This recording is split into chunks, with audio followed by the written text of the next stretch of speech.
I've been going on solo hikes for about 6 years now. At this point, I feel so comfortable in the wilderness that I don't even feel the need to stick to the main trails anymore. I guess that's exactly what got me into that situation.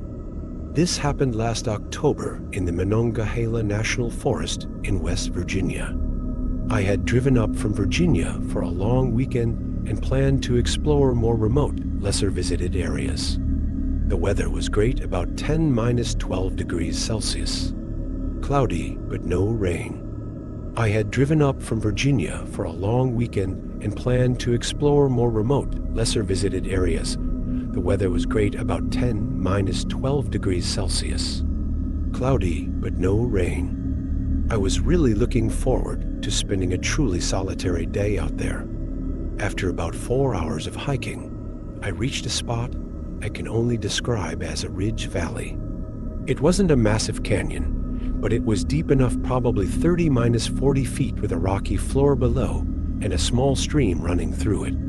If you fell, you wouldn't necessarily die, but you'd definitely break something. The walls were steep, covered with loose shale, and jutting ledges that made climbing nearly impossible. There was a huge old oak tree that had fallen across the gap, lodged between the sides at a slight angle. It was thick enough to walk on, and its bark had been worn smooth by weather, and probably by other hikers who had used it as a crossing. I checked the tree for a few minutes, made sure it felt solid, and decided it was safe enough for me. Carefully, focusing on my balance, I made my way across. I reached the other side safely. As soon as I stepped onto stable ground and felt the adrenaline rush fading, I suddenly heard a rhythmic thunk-thunk behind me. I turned around and saw a man standing on the other side of the valley, about 10 feet away from where the log touched the ground. He looked to be in his 50s, wearing a ragged camouflage jacket and old jeans. His scruffy beard made him look like a typical woodsman. It took me a moment to understand what he was holding: a full-sized axe.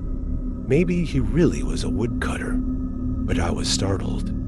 The man walked straight to the base of the fallen tree and started chopping it with the axe. I yelled at him, asking what he was doing. He didn't look at me. He just kept chopping. With horror, I noticed one of his swings bit deeper than the others, and the tree shifted slightly. I shouted even louder, telling him to stop, because I had just crossed over on that tree. Then I realized he was doing it on purpose. He was trying to trap me on this side. He had no intention of stopping. Anger and fear surged through me, and I started yelling every insult that came to mind. Some of it didn't even make sense. Finally, I shouted that I needed to get back across. That was when he finally lifted his head and looked at me. In a very calm tone, he said, "That's not my problem, as if he were talking about the weather." His calmness rattled me even more. I lost it and screamed at him with everything I had. I must have said something that provoked him, because he suddenly put the axe down and took a few steps toward the edge of the ravine. His face became clearer, and it wasn't pleasant. His eyes were sunken, with a dark ring around them. He leaned forward, looked straight at me, and said a sentence I will never forget. "I know these woods better than you ever will." The tone wasn't threatening, it sounded like an undeniable fact. As if arguing with it would make me look stupid. After a few seconds of silence, he picked up the axe and walked back into the forest. What could I even say? I just froze there.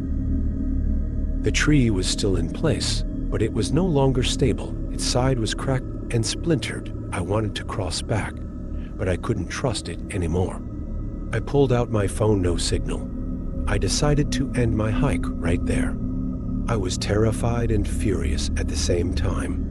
I started following the stream downhill, hoping to find another crossing, but I was wrong. I walked for about an hour, and the ravine only got deeper. The gap widened too. At every bend, I hoped for a place to cross, but every time I ran into sheer rock walls, the sun was starting to set. I was completely desperate when I found a campsite there was a fire ring that looked recently used. At first, I was relieved. Maybe someone could help, but when I looked closer, everything felt wrong. There were strange, tangled symbols carved into the trees, rusty tools scattered on the ground, strips of fabric tied to branches, weird bone ornaments arranged into patterns. It was utterly terrifying. I ran from there immediately. My fear doubled. And as if that wasn't enough, I started hearing footsteps behind me. Every time I turned around, the sound stopped, but they were getting closer. The next time I turned, I saw someone hiding behind a tree, then another person on the opposite side. They were hurting me. I could tell they weren't trying to hide anymore. They were getting louder, closer. One of them was holding something like a pipe or a club. The only choice I had left was to run. So I ran, and they chased me. The sun was going down, and I was completely alone in the forest. One of them let out a scream, a war cry kind of scream, ... A T sounded like a nightmare. I was running along the ravine when I saw another fallen tree forming a natural bridge. Without thinking, I scrambled onto it and rushed across. I didn't even check if it was stable. I just trusted it with my life. I barely made it to the other side and turned around. There were 3 of them, and they all looked like the first man. Same style, same filthy appearance. One of them touched the tree, looked like he thought about crossing, but gave up. They all stared at me with threatening expressions. Then one of them shouted, "Get out of here! You got lucky this time."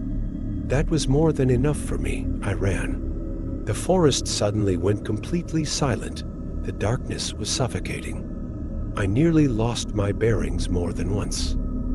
Somehow, I eventually found the trailhead. I don't even know how. I reported what happened when I got home, but I knew no one could really do anything. Months have passed. I still hike, but it's not the same anymore. Especially because I can't get that man's words out of my head. It's like he knew exactly what was going to happen. Maybe he planned everything. I came so close to losing my life that day.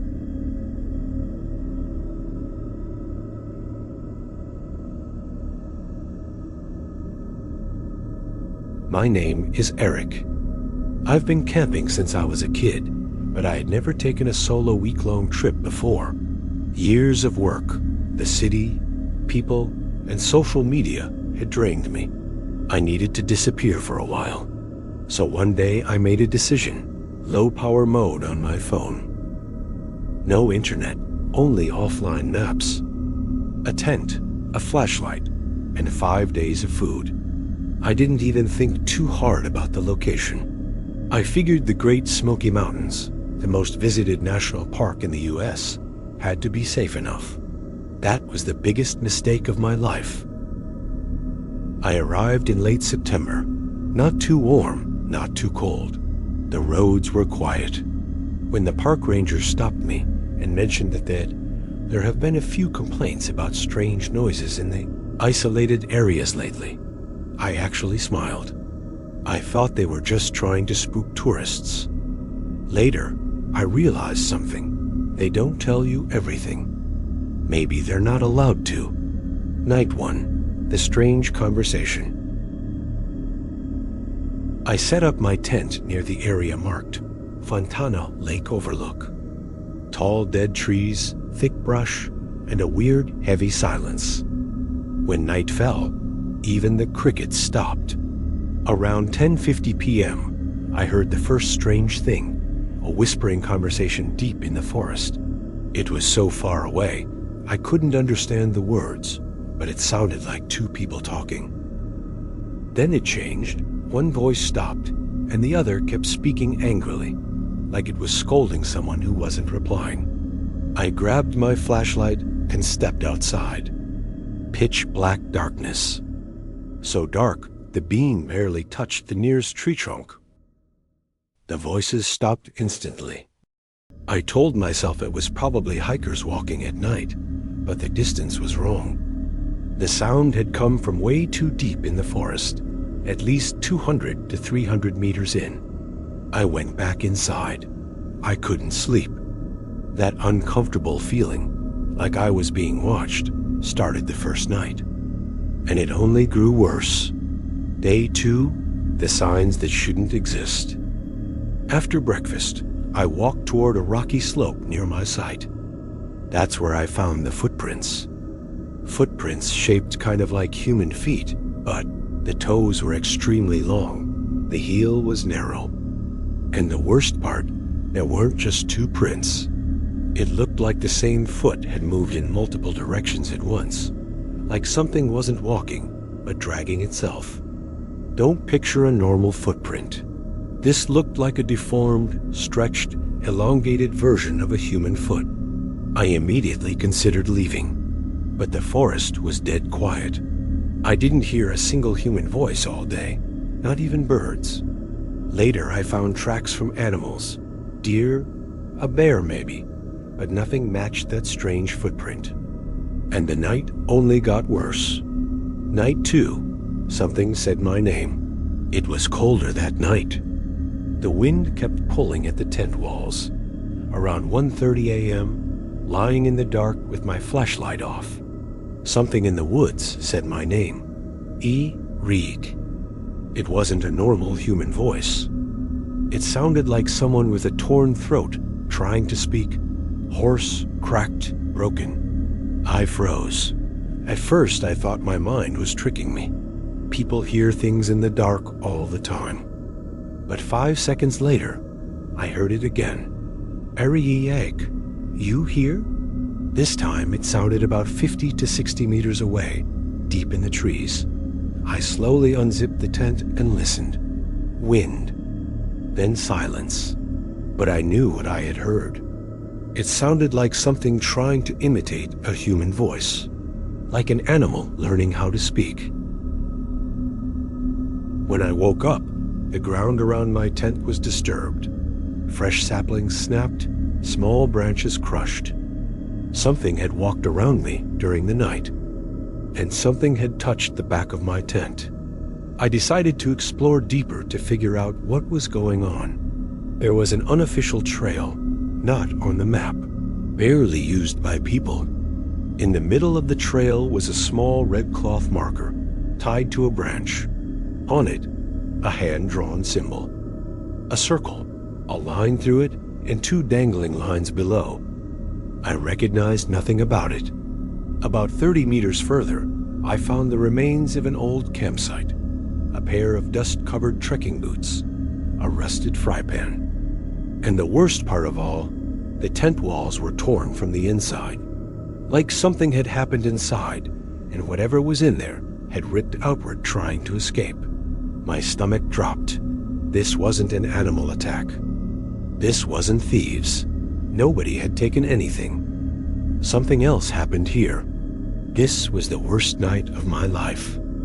Around 12:10 a.m., footsteps approached the back of my tent. Slow, irregular.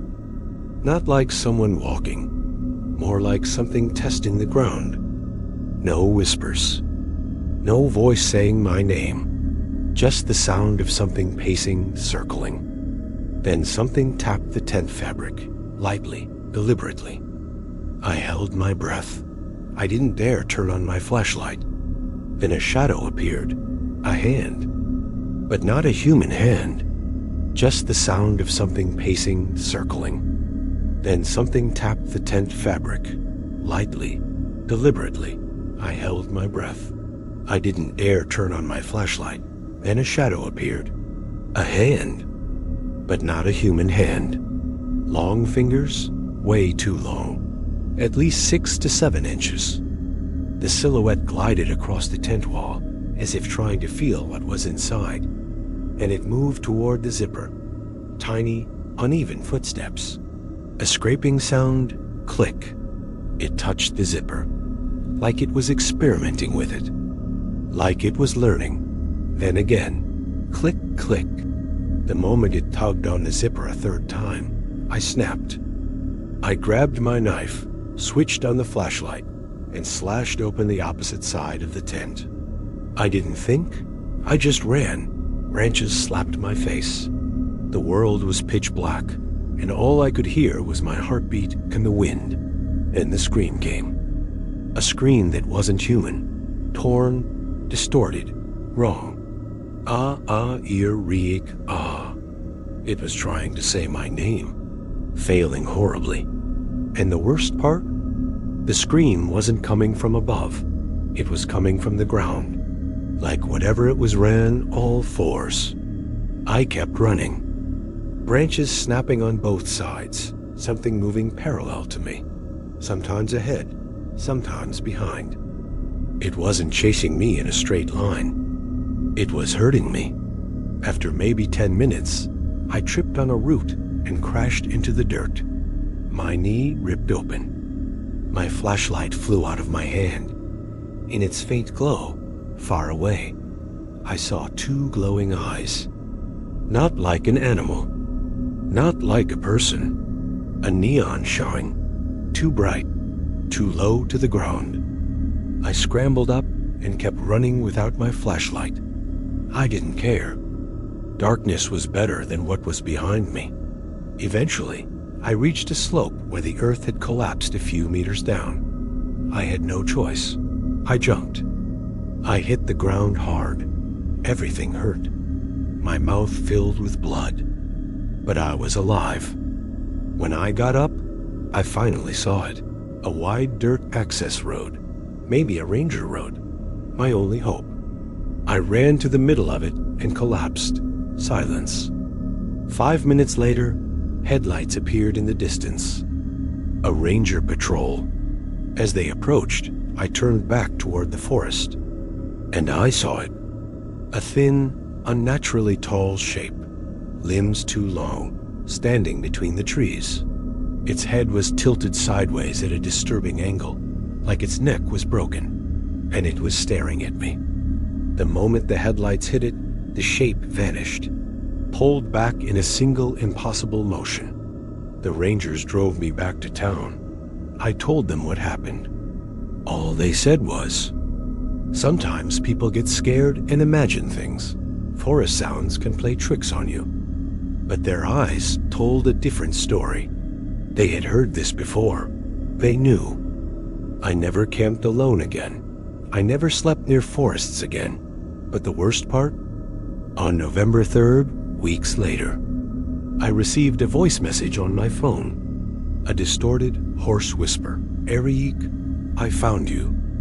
The number showed up as unknown, no device source. I don't know what followed me out of that forest. I just know it's still out there. And it still remembers my name.